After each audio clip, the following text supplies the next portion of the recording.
आम आदमी पार्टी की सरकार के करीब करीब सारे विभाग घोटालों से जर्जर हो चुके, फिर भी पार्टी खुद को सबसे ईमानदार बताती है और कहती है कि पहले घोटाले का माल खोज कर निकालो। जब ईडी ने दिल्ली जल बोर्ड में हुए करीब 400 करोड़ के घोटाले का पता लगाया और कई जगहों पर छापेमारी की, छापेमारी में ईडी के 41 लाख कैश, कई दस्तावेज और डिजिटल सबूत मिले। इसके बाद से आम आदमी पार्टी में बेचैनी बढ़ गई। जल मंत्री आतिशी मार्लेना तुरंत मीडिया के सामने आई और लेकिन अकेली नहीं, उनका साथ देने के लिए सौरभ भारद्वाज भी आए। जल बोर्ड मामले में घोटाले के संबंध में ईडी द्वारा मनी लॉन्ड्रिंग का मामला दर्ज किए जाने को लेकर आम आदमी पार्टी के नेताओं का कहना है कि ईडी कब क्या क्यों करती है जग जाहिर है। इस बारे में आतिशी ने कहा कि अगर कोई सांस लेने का डिपार्टमेंट भी हो ना तो ईडी इस बात पर भी केस कर देगी कि आम आदमी पार्टी के नेता सांस कैसे ले रहे हैं।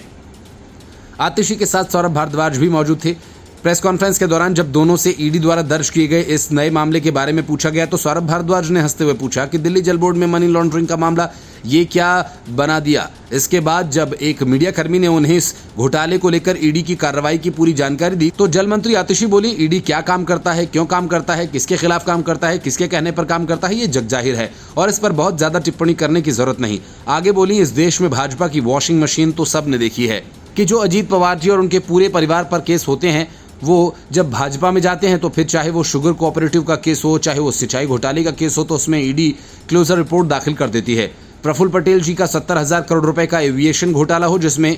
सीबीआई और ईडी कह देती हैं कि हमारे कागज खो गए इसलिए हम केस बंद कर रहे हैं। जब हेमंत बिस्वा शर्मा जी भाजपा के मुख्यमंत्री बन जाते हैं तो वहां के हाइड्रो पावर घोटाले को ईडी बंद कर देती है। आतिशी ने कहा कि आम आदमी पार्टी भारतीय जनता पार्टी और प्रधानमंत्री नरेंद्र मोदी का विरोध करती आई है और उनकी तानाशाही का विरोध करती रहेगी। तो दिल्ली जल बोर्ड क्या, अभी तो हेल्थ डिपार्टमेंट में, एजुकेशन डिपार्टमेंट में, फ्लड डिपार्टमेंट में अगर कोई सांस लेने का डिपार्टमेंट भी हो ना कि आम आदमी पार्टी वाले सांस कैसे ले रहे हैं तो उस पर भी ईडी केस कर सकती है। कि प्रवर्तन निदेशालय ने कहा कि उसने दिल्ली जल बोर्ड द्वारा कुछ सीवेज उपचार संयंत्र के विस्तार में भ्रष्टाचार से जुड़े मनी लॉन्ड्रिंग मामले में छापेमारी के दौरान 41 लाख रुपए नकद, आपत्तिजनक दस्तावेज और डिजिटल उपकरण जब्त किए। जांच एजेंसी ने एक बयान में कहा कि इस केस के सिलसिले में उसने 3 जुलाई को दिल्ली, अहमदाबाद, मुंबई और हैदराबाद में कई स्थानों पर छापेमारी करते हुए ये सामग्री बरामद की। ईडी की एफआईआर में आरोप लगाया गया कि निविदा की शर्तों को कुछ इस तरह से बनाया गया था ताकि ये सुनिश्चित किया जा सके कि कुछ चुनिंदा कंपनीज 4 बोलियों में भाग ले सकें।